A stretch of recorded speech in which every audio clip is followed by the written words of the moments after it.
Okay, let's jump right into this explainer. Today, we're unpacking the absolutely fascinating mechanics behind a profoundly human experience, the psychology of people who feel everything deeply. If a piece of music brings you to tears out of nowhere, or a friend's passing mood literally becomes your own in a matter of seconds, well, you know exactly what I'm talking about. We aren't just talking about a fleeting moment of sadness or a quick burst of joy here. No, we're talking about a fundamental biological way the brain and nervous system interact with the world. So, if you've ever identified as highly sensitive, this creates an immediate burning question. Why do some individuals process emotions with such intense depth? Like, why is it that two people can walk into the exact same room, witness the exact same event, and one person just shrugs it off, while the other is fundamentally, completely moved by it? For the longest time, society just brushed this under the rug as a quirky personality trait. But as you'll see, psychology tells us a totally different story. There's an actual measurable reason why some people's emotional receptors seem to be dialed all the way up to 11. Section 1, defining the deep feeler. You're just too sensitive. Ugh, right? So many of us have heard this phrase. It's this super common dismissal that culturally mislabels a really profound psychological state as just a simple overreaction. Think about it. When someone says you're too sensitive, they're implying there's this baseline of normal sensitivity that you're somehow failing to meet. It totally frames deep feeling as a weakness or a lack of resilience, like you just can't handle the real world. But honestly, from a psychological standpoint, that dismissal couldn't be further from the truth. Here is the actual definition we should be operating from. A deep feeler is an individual whose lived experience is characterized by intense, empathetic, and emotional responses. Rather than being some sort of behavioral flaw or a sign of fragility, being a deep feeler is actually a structurally sound psychological phenomenon. It completely deserves validation.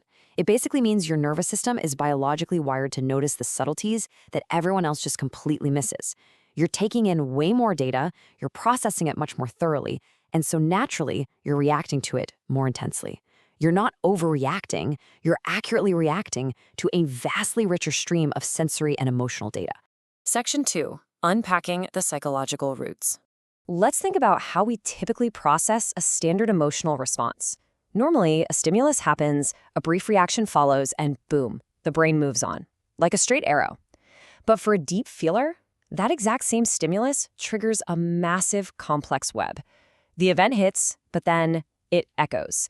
It kicks off this whole cascade of associations, memories, and deep empathetic connections. The brain doesn't just register the event, it heavily analyzes it. It's kind of like the difference between watching a movie in standard definition versus 4K ultra high definition with surround sound.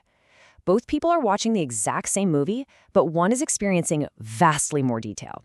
Psychologists actually trace this immense depth back to very distinct processing differences, which grounds these feelings in objective biology. This isn't made up. Cognitively speaking, deep feelers instinctively spend more time subconsciously reflecting on information before they act on it.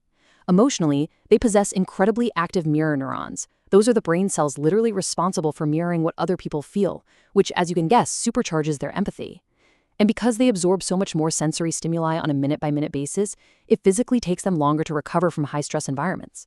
I mean, it is a completely different neurological operating system. You can kind of think of this as an internal psychological amplifier.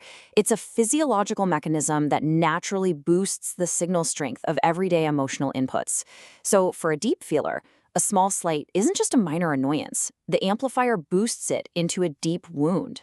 But on the flip side, a beautiful sunset isn't just pretty. The amplifier turns it into a profoundly moving, almost spiritual experience. The catch?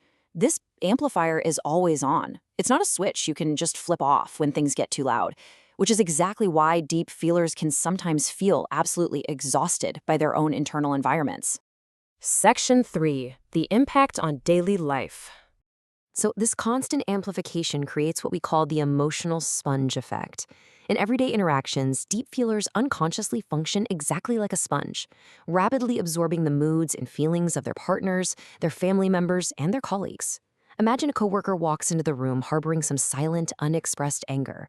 A deep feeler will often pick up on that tension immediately, and their own body will literally start reacting as if they are the ones who are angry. It's an incredible gift for reading the room, for sure. But without proper boundaries, it means you're constantly carrying emotional baggage that doesn't actually belong to you. And let's be real, modern life is loud. It's fast-paced, and it is largely unaccommodating to high sensitivity. Open plan offices? Basically torture chambers for deep feelers. Add in constant digital notifications and endless stress, and you've got absolute kryptonite for an emotional sponge. It leads straight to a frayed nervous system and rapid burnout. But here's the good news. Understanding the core science behind this allows us to build healthy protective bubbles. We can create structural coping mechanisms to manage our environments. It's really not about changing who you are, it's about curating the world around you. So the absolutely crucial point here is taking actionable steps to validate the deep feeler's lived experience rather than pathologizing it. Step 1 is validation. We have to stop telling ourselves or others that feeling deeply is wrong. It's literally just how the hardware is built. Step 2 is recognizing the roots, knowing that this is a biological processing difference, not some character defect. And step 3 is navigating the friction. That means setting firm boundaries, curating your environment, and actually allowing yourself the quiet downtime your brain physically needs to process the massive amounts of data it takes in every single day. Which brings us to the core thesis of this entire explainer. Sensitivity is a psychological feature, not a flaw. Demystifying these mechanics fundamentally transforms our understanding of empathy. Think about it evolutionarily. Every community needs deep feelers. There are the artists, the careful strategists, the empathetic healers, and the ones who warn the group of subtle dangers way before anyone else even notices.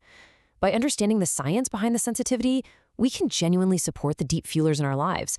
We allow them to utilize their incredible strengths rather than just, surviving the overwhelming noise of the world.